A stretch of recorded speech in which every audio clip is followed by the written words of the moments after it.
Et on ouvre le débat avec mes invités sur ce plateau. Olivier Cadic, bonjour, sénateur UDUC, vous représentez les Français établis hors de France. Merci d'être avec nous. Jean-Yves Lecomte est également sur ce plateau. Bonjour, sénateur socialiste, vous représentez également les Français établis hors de France. Avec nous également Robert Rochefort, bonjour, député européen du Sud-Ouest. Vous êtes vice-président du MoDem. Et Christopher Denby qui est avec nous. Bonjour, vous êtes économiste chez Saxo Bank France. Messieurs, première question, on a vu ce week-end, il fallait très vite acter le divorce du Royaume-Uni avec l'Europe. Aujourd'hui, on voit que ce n'est pas si facile, Jean-Yves Lecomte, avec peut-être une divergence d'appréciation entre Paris et Berlin. Angela Merkel qui déclare comprendre que Londres ait besoin finalement de temps pour prendre sa décision. Qu'en pensez-vous ? On était tellement surpris finalement. On pensait que finalement ce vote était... Le vote pour le Brexit était impossible. Et puis finalement, la surprise. Mais on est quand même assez touché de la déflagration, parce que tout a été dit pendant la campagne, finalement, sur les risques d'un vote positif en faveur du Brexit. Et maintenant, on a l'impression qu'on on découvre la Lune. Mais finalement, on savait tout ça. Que ce soit les risques en Grande-Bretagne, que ce soit les difficultés pour négocier la sortie. Et effectivement, en tout état de cause... même si, compte tenu de finalement la situation relativement fragile de l'Union européenne aujourd'hui, on a bien envie de dire, écoutez, on va vous faire mal puisque vous voulez partir, et il faut partir vite. D'un autre côté, il est clair que si on fait mal à la Grande-Bretagne, on va aussi se faire mal à l'Europe. Donc on est quand même obligé de prendre son temps pour voir un peu comment les choses vont se passer. On négocie les accords de libre-échange avec des pays, et là on va simplement dire du jour au lendemain on va fermer les frontières, donc c'est pas sérieux. Olivier Cadic, on voit qu'on est quand même en pleine confusion, même si effectivement beaucoup de choses ont été dites pendant la campagne. Aujourd'hui on voit les déclarations de David Cameron qui dit que le Royaume-Uni ne doit pas tourner le dos à l'Europe. Alors est-ce que c'est possible encore maintenant ? C'est nécessaire. Je ne vois pas comment le Royaume-Uni peut faire sans l'Europe. Donc David Cameron n'a pas fait mystère que lui souhaitait que le Royaume-Uni reste dans l'Union européenne. Le problème qui se pose aux Britanniques, c'est que justement, à partir du moment où le Premier ministre a démissionné ou va démissionner, un autre Premier ministre, un autre gouvernement doit appliquer la volonté exprimée par les Britanniques lors du référendum. Maintenant, effectivement, on comprend bien qu'il faut que le manche soit transféré. David Cameron a été réélu, l'an dernier, les conservateurs ont redégagé une nouvelle majorité avec un programme de gouvernement. Ce programme, c'était justement de modifier les règles pour pouvoir faire le référendum et l'emporter. Il se trouve qu'ils ont échoué. Un nouveau gouvernement doit arriver et il faut un peu de temps pour le faire. Ouais, c'est un défi effectivement pour l'Europe. Avec vous, Robert Rochefort, comment voyez-vous cet après-Brexit ? Est-ce que ça peut être aussi l'opportunité pour la France, mais aussi l'Allemagne, ce couple franco-allemand, de reprendre la main sur la construction européenne ? Il le faut, on n'a pas le choix. Vous savez, le Brexit a eu lieu. C'est pas la peine maintenant de refaire la campagne ou de refaire le match. Nous sommes devant une situation. Il ne s'agit même pas de faire des prévisions, il s'agit d'avoir une exigence et de considérer que notre devoir est effectivement que l'Europe ne sombre pas et, comme on dit toujours dans la vie, de faire un inconvénient en avantage. Alors effectivement, je pense que dans la période présente, il faut que le couple franco-allemand se reforme, il est en mauvais état et malheureusement... je ne crois pas qu'il soit absolument parfait de faire ce que l'on sait qui se trame actuellement, c'est-à-dire, alors certains disent l'italien avec M. Renzi, d'autres disent les pays fondateurs. Tout ça, c'est très très bien, mais à condition que les Français et les Allemands soient d'accord. Si les Français et les Allemands ne sont pas d'accord, alors on fait une stratégie de billard, on joue les Italiens en alliance les uns contre les autres, etc. Et ça, c'est très très mauvais. Et évidemment, la question que l'on se pose tous, c'est alors que François Hollande est à moins de 10 mois de la fin de son mandat et que Mme Merkel, de la même façon, est à un petit peu plus d'un an de la fin du mandat de la majorité qu'il a portée au pouvoir, comment ces deux personnages-là, au-delà de leur psychologie personnelle, sont-ils par ailleurs des hommes et des femmes d'État, mais au-delà de leur psychologie personnelle, leur calendrier politique fait que malheureusement, il est peu probable qu'ils prennent l'initiative qu'il faudrait qu'ils prennent. Alors au moins qu'ils la préparent, et effectivement, il faudra, qui que ce soit qui soit la tête de ces deux pays, que dans un an, le couple franco-allemand soit le moteur d'un renouveau et d'une relance de l'Europe. Alors on voit bien pour les enjeux politiques, Christopher Dembicq avec vous, les conséquences d'un point de vue économique de ce Brexit. Est-ce que, comme vient de le dire Robert Rochefort, on peut transformer cet inconvénient en avantage? On a entendu déjà Valérie Pécresse dire qu'elle pouvait largement accueillir toutes les banques de la City si elle voulait en France, à Paris. Alors effectivement, il ne faut pas voir, le Brexit est acté dans tous les cas, il faudra s'en accommoder probablement. Ce qu'il faut voir, c'est comment tirer de cet inconvénient effectivement une vraie opportunité. Il y a une fenêtre d'opportunité qui est assez intéressante. Effectivement, les banques, notamment le secteur bancaire, pourraient être relocalisées en partie au niveau européen. Mais il faut bien reconnaître que malheureusement, la place de Paris est moins attractive que la place de Francfort ou encore que le Luxembourg. Donc il faut essayer de rendre cette place beaucoup plus attractive. Ça passera inévitablement, probablement par une incitation fiscale pour que les entreprises britanniques s'installent en France. Je pense que c'est le point qui est essentiel aujourd'hui pour renforcer l'attractivité, sachant qu'au final, en termes de technicité, nous avons une main-d'œuvre qui est extrêmement qualifiée, qui correspond parfaitement aux besoins de la finance, mais le biais qui penche du mauvais côté, c'est effectivement cet aspect fiscalité qui est beaucoup trop importante au niveau français. Jean-Yves Lecomte, je reviens aussi au débat parlementaire qui aura lieu demain ici au Sénat et également à l'Assemblée nationale. Qu'attendez-vous des déclarations de Jean-Marc Ayrault, le ministre des Affaires étrangères, qui doit porter la voix de la France demain devant les sénateurs? Déjà, comment faire pour gérer cette période d'incertitude? Parce qu'il est clair, après ce qu'a dit David Cameron vendredi, que ce n'est pas son gouvernement qui portera la responsabilité d'activer la sortie de la Grande-Bretagne. Avec un risque de blocage, ça peut prendre des années. Ça veut dire qu'en fait, on sait que le Brexit va arriver et on ne sait pas quand.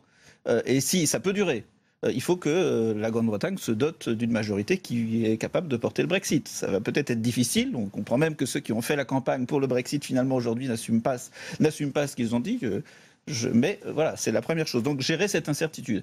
Et deuxièmement, même si je suis tout à fait d'accord sur le fait qu'il faut que la France et l'Allemagne travaillent ensemble, ne pas donner effectivement l'impression que c'est la France et l'Allemagne qui vont donner le la pour tous les autres. Parce que aujourd'hui, finalement, un musicien pour donner le la.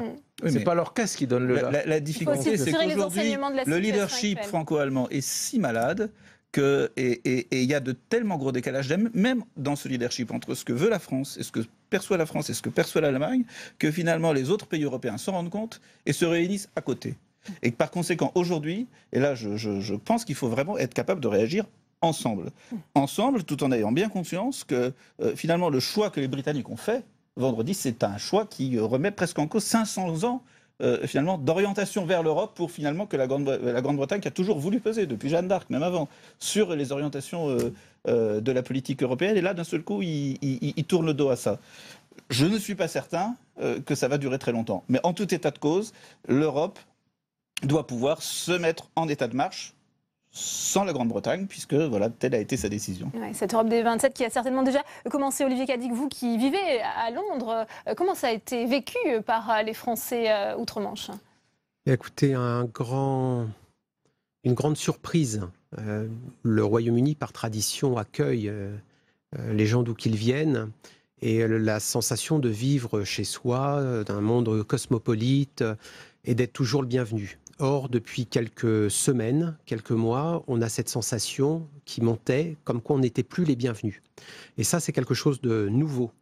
C'est quelque chose qui a été très dur à encaisser par les Européens. Et aujourd'hui, on discute beaucoup de ça. Alors, il y a eu aussi des actes. On commence aujourd'hui, j'ai entendu pendant le journal, c'était évoqué, mais ces actes-là d'un racisme ordinaire ou d'une xénophobie ordinaire, qui est d'ailleurs toujours extraordinaire, mais ça s'est révélé. C'est nouveau en Angleterre. On n'imaginait pas que ça puisse se passer. Et donc, ça, on l'a vu émerger. Et on peut regarder, on peut discuter comme ça très tranquillement, l'Europe, on va voir comment ça va se passer. Mais sur le terrain, il y a des gens qui sont impatients. Ils ont voté et ils veulent que ça s'arrête. On leur a fait avaler le truc, comme quoi l'immigration, on va la stopper, on va l'arrêter. Donc, ils attendent quelque chose aujourd'hui. Et les crispations que l'on sent dans le pays, nous, on les mesure tout de suite. Et je ne crois pas qu'ils vont avoir tant de temps que ça. Parce qu'il y a une vraie attente maintenant sur le terrain pour ceux qui ont voté. Et je crois qu'au niveau politique, effectivement, il doit y avoir une réponse nationale à l'intention des Britanniques. Je trouve très bien que le Premier ministre lui-même n'ait pas évacué ce qui se passe actuellement sur le terrain pour dire que ces actes seront condamnés et poursuivis. Moi, je veux m'adresser aux Français qui vivent au Royaume-Uni.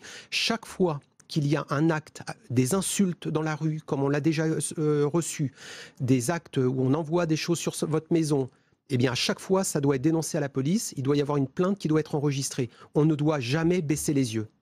Est-ce qu'on peut craindre un effet boule de neige, Robert Rochefort, avec déjà moi, j'y crois pas. Je n'y crois pas à l'effet boule de neige. Avec la question de l'Écosse aussi. Attendez, ça c'est un autre sujet. Que la Grande-Bretagne soit aujourd'hui en grande difficulté, autant si ce n'est plus que l'Europe, la réponse est oui. Parce que les Écossais, parce que les Irlandais, parce que à mes collègues qui sont les Français de l'étranger, j'allais dire Gibraltar pour les Anglais qui sont en dehors de l'île britannique en tant que telle. Mais demain, le Parlement européen va aussi se réunir en session extraordinaire. Et en tout cas, ce que nous allons dire, c'est il faut que ce qu'on appelle l'activation de l'article 50, c'est-à-dire l'annonce par le gouvernement britannique qu'il veut sortir, il faut que ce soit extrêmement rapide. Parce que je veux dire qu'il y a trois négociations. Il y a quand est-ce qu'ils sortent l'article 50, ensuite il y a 2 ans pour négocier la sortie. Pendant ces 2 ans, il ne se passera rien, enfin je veux dire, l'Angleterre restera dans l'Union. Puis il y a une 3e négociation. Qu'est-ce qui se passera entre l'Union européenne et la Grande-Bretagne une fois qu'ils seront sortis? Donc ça, il ne faut absolument pas être avec cette espèce de gangrène possible qui est « Ah ben, je ne sais pas s'ils vont présenter ou pas l'article 50 ». Alors pourquoi je ne crois pas à une contagion? Parce que j'étais en Grèce il y a 15 jours. La Grèce aussi a failli sortir. La Grèce n'est pas sortie. Parce que je crois qu'il faut vraiment être anglais pour avoir le péché d'orgueil de penser que dans le monde de demain, un pays aussi grand que le Royaume-Uni peut survivre tout seul. Et quand vous êtes en Grèce ou quand vous êtes dans plein d'autres pays, vous pouvez avoir des contestations par rapport à Bruxelles. Vous pouvez avoir des montées de type populiste. Mais quel est l'autre pays, je n'en vois pas beaucoup en Europe, qui puisse se dire nous y arriverons tout seuls. Alors non, c'est pour ça que je ne crois pas à cette contagion. Par contre, qu'il y ait une contagion de désamour de l'Europe et qu'il faille changer les choses radicalement, là la réponse est évidemment oui. Avant de vous donner la parole à Jean-Yves Lecomte, Christopher Denbighk, il faut rapidement assainir la situation, clarifier les liens du Royaume-Uni avec l'Europe, notamment sur les marchés, pour peut-être apaiser cette incertitude qui règne actuellement. Complètement, c'est l'urgence aujourd'hui, on l'a bien vu, même si les marchés financiers se sont un peu rétablis, ils restent quand même dans le rouge et la place de Paris en rouge de moins 3% à l'heure actuelle. On est donc dans une tendance qui reste extrêmement fragile. Le problème, c'est pas vraiment ce qui se passe sur les marchés, c'est du court terme. Le problème, c'est comment les investisseurs vont réagir aux incertitudes liées au Brexit. Et donc là, ça voudra se traduire par une baisse probable de l'investissement, que ce soit des deux côtés de la Manche d'ailleurs, et surtout un impact négatif sur la croissance. Sachant que la reprise économique en zone euro reste extrêmement fragile, y compris en France, le Brexit est la pire nouvelle qu'on pouvait attendre parce que ça va avoir un effet vraiment délétère sur la création de richesses dans les prochains mois, tout en considérant que finalement, peut-être que le Royaume-Uni s'en sortira un peu mieux parce que sa situation est déjà beaucoup plus saine que le reste de l'Union européenne. Ouais. Vous y croyez à cette analyse finalement, Jean-Yves Lecomte, que le Royaume-Uni s'en sorte mieux finalement que l'Europe? Écoutez, si le Royaume-Uni était en condition de s'en sortir mieux que le reste de l'Europe, ce vote irrationnel, complètement contraire à son histoire, n'aurait pas eu lieu jeudi dernier. Si justement ce vote a eu lieu, c'est parce qu'il y a des gens qui étaient tellement au fond du trou, qu'ils n'ont même pas été capables de croire, les gens qui leur disaient « vous êtes au fond du trou, si vous votez pour la stabilité, ça sera encore pire ». Ils ne l'ont pas cru, ils ont préféré se dire de toute façon, on n'a rien à perdre. Et c'est pour ça qu'ils ont voté. Donc on ne nous dise pas que c'est parce que le modèle britannique est un modèle parfait en Europe qu'il faut suivre. Au contraire, c'est bien parce que ce modèle est en crise que nous avons une décision tellement irrationnelle.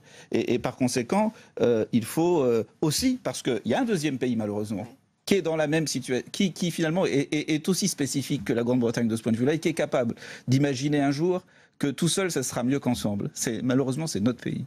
On le voit aujourd'hui, quand on voit Jean-Luc Mélenchon finalement quasiment sauter de joie à la victoire de Boris Johnson, on voit bien que finalement, il y a aujourd'hui une espèce d'alliance de toutes les forces irrationnelles par rapport à une analyse précise du rôle que l'Europe et la France en Europe doivent avoir, et c'est assez inquiétant. Ouais. Olivier Cadic, sur ce risque de Frexit en France, est-il réel maintenant?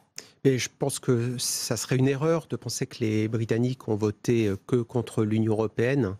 Je pense que, à la différence de Jean-Yves Lecomte, mais bon, moi je vis dans le pays, il y a une partie du pays qui ne fonctionne pas avec la mondialisation, qui en a peur, qui se sent délaissée, et on retrouve ça dans notre pays. Et on le retrouve dans beaucoup d'autres pays de l'Union européenne. Donc on a cette fracture qui se fait. Alors c'est vrai que l'Union européenne, si vous voulez, l'Europe, c'est l'exutoire pour tous ces politiques-là. C'est facile de dire, allez, c'est de la faute de l'Union européenne si on a des problèmes. Et puis on va sortir de l'Union et on verra qu'ils auront les mêmes problèmes. Ces personnes-là auront les mêmes problèmes. Donc on a un problème qui risque de nous arriver, nous aussi, l'année prochaine, qui se fera au travers de notre élection présidentielle. Et je pense qu'on doit écouter ce qui s'est passé, ne pas trop... il faut régler notre problème au niveau de l'Europe, mais il ne faut pas penser que ça n'est que là qu'on a un problème. On a un autre problème aussi dans la façon dont fonctionne la politique en général, et des gens se sentent effectivement plus écoutés et sont prêts à se tourner vers les marchands d'illusions. C'est ça la constatation. Et en ce sens-là, je partage ce que vient de dire Jean-Yves Lecomte. Ouais, Robert Rochefort, vous évoquiez le rôle crucial qu'aura joué le couple franco-allemand, mais il va, avant peut-être de passer à l'offensive, à l'initiative, résoudre de nombreux problèmes. On voit notamment cette crise des migrants où là, l'Europe n'a pas su apporter une réponse satisfaisante, et ça a beaucoup joué. On l'a vu dans le vote. C'est un très bon exemple, la crise des migrants. Malheureusement, c'est un malheureux très bon exemple. Et c'est pour ça que je suis d'accord d'ailleurs avec ce qui vient d'être dit. Quand on dit que l'Europe ne fonctionne pas, qu'est-ce que ça veut dire ? En réalité, ça veut dire que les chefs d'État n'arrivent pas à s'entendre. C'est uniquement ça que cela veut dire.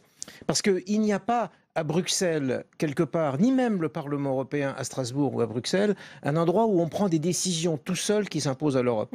Toutes les décisions importantes... Quelle réponse à cette crise de la gouvernance en Europe ? Qu'est-ce qu'il faut ? Eh bien, justement... C'est certainement pas en ayant des pays de plus en plus indépendants les uns des autres, donc devant se concerter sur chaque cas. C'est un peu ce que souhaitent les gens qui veulent le retour à des États-nations qui seraient totalement indépendants. Moi, je vous dis que ça n'avancerait pas à grand-chose. C'est aussi pour ça, tout à l'heure, quand je plaide pour le couple franco-allemand, c'est parce que nous sommes arrivés avec, autour de la table, donc 28 et maintenant 27 chefs d'État et de gouvernement. Quand on fait vivre l'illusion de dire que c'est un collège dans lequel les choses sont équilibrées, dans lequel d'une certaine façon chacun a le droit de s'exprimer, chacun parle du même poids, mais il y a une dilution de la possibilité de prendre des décisions, il y a une dilution des rapports de force qui sont les rapports de force naturels.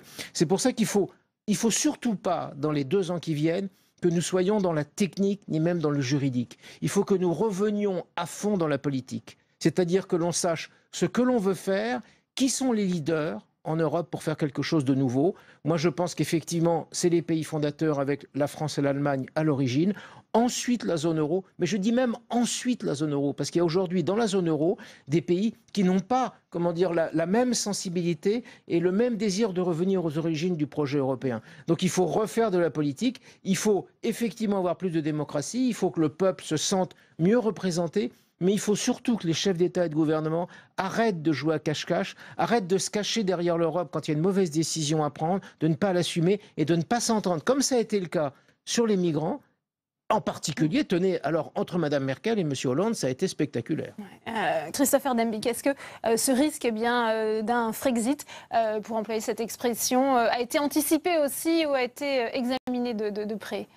Pour l'instant, les marchés financiers, et même globalement, je pense que la plupart des économistes n'y croient pas. Il y a une configuration, je pense, qui est identique en France, en Allemagne, y compris d'ailleurs, et au Royaume-Uni. C'est finalement l'accroissement des inégalités au cours des dernières années. C'est lié notamment au fait qu'on a des politiques, y compris monétaires, qui ne sont pas adaptées, qui favorisent les inégalités de richesse.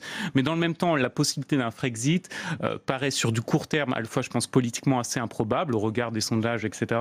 Et je doute, d'ailleurs, le sondage le montre bien, qu'il y ait une adhésion à un quelconque programme économique à cet égard. J'ai pu échanger avec M. Philippot il y a quelques jours de cela. Force est de constater qu'il n'y a pas de vision économique en cas de Frexit. Qu'est-ce qu'on fait ? C'est le vide.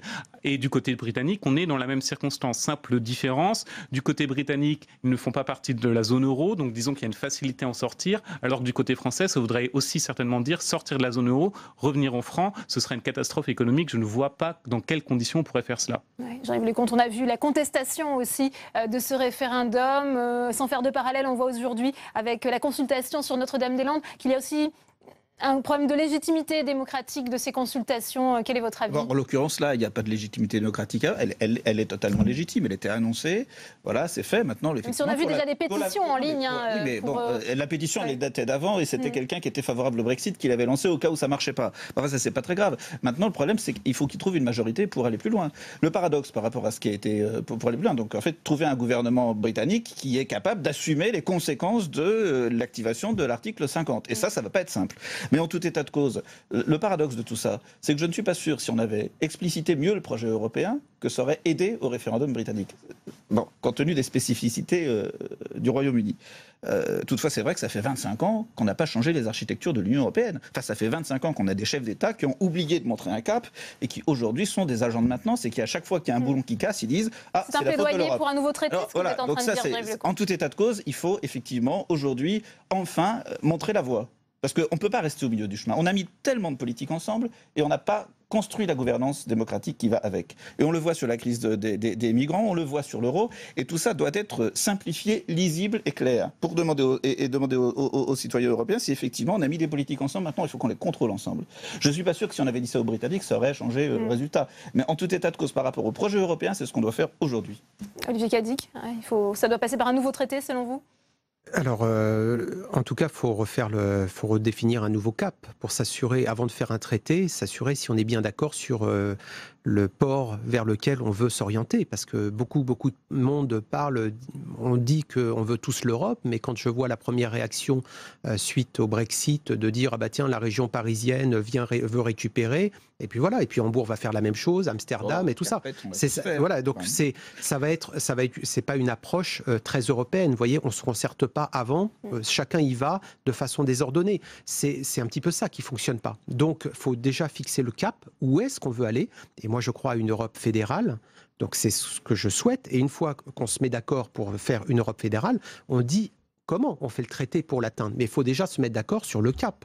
Après, c'est de la technique. Et moi, je me souviens bien que quand on a dû discuter, faire le référendum sur la Constitution européenne, les gens n'ont pas voté sur la Constitution. Ils ont voté la question du plombier polonais. Et là, on n'a pas voté sur l'Union européenne la semaine dernière sur le Brexit. On a voté sur les questions de migration. Voilà, à chaque fois, on ne vote pas sur le sujet. Regardez tous les référendums sur l'Europe qui viennent de se passer en Europe, ils ont tous été perdus. Aux Pays-Bas, en Irlande et ainsi de suite. C'est ça, au Danemark, c'est ça notre problème. C'est effectivement le risque qu'un référendum se transforme en consultation pour ou contre un gouvernement et sanctionne finalement un gouvernement, Robert Rochefort. Oui, bien entendu. Et en plus, au Royaume-Uni, c'était même pas quelque chose qui portait sur la question des migrants, c'était quelque chose qui portait sur la nostalgie de retrouver la grandeur de la Grande-Bretagne et de se dire, si on quitte l'Union européenne, nous allons retrouver la Grande-Bretagne et cette nostalgie. Donc évidemment, c'est pas cela. Moi, je pense qu'il faut remettre tout à plat. Il faut refaire un texte fondateur, qui soit un texte effectivement probablement qui modifie ce qu'était le... Moi, j'ai beaucoup d'admiration pour Schuman, pour Monnet, pour les pères fondateurs, mais il y a deux choses qu'il faut qu'on aborde différemment d'eux. D'abord, le rapport à la démocratie. Eux, à l'époque, c'était, d'une certaine façon, ils comprenaient, et l'idée qu'il puisse y avoir des gens qui savaient à la place du peuple, c'était quelque chose qui était presque toléré à l'époque. Et deuxièmement, oui, je crois qu'il faut aussi qu'on modifie l'idée que on doit toujours aller de l'avant parce que c'est un principe. Donc je pense que l'Europe, maintenant, il faudra qu'on réfléchisse à chaque fois qu'on veut aller un petit peu plus de l'avant. Un texte beaucoup plus simple. Je pense que ce n'est pas le moment aujourd'hui, mais je pense que le moment venu, il faudra qu'il y ait un nouveau traité. Mais ce nouveau traité, moi je pense que peut-être il peut être tout à fait ratifié par voie parlementaire. Je pense que le grand rendez-vous des peuples avec l'Europe, pour les Français en tout cas et pour les Allemands, ce sont les élections nationales de l'année prochaine. C'est fait également pour ça. Eh bien merci Robert Rochefort, merci Jean-Yves Leconte, merci Olivier Cadic, merci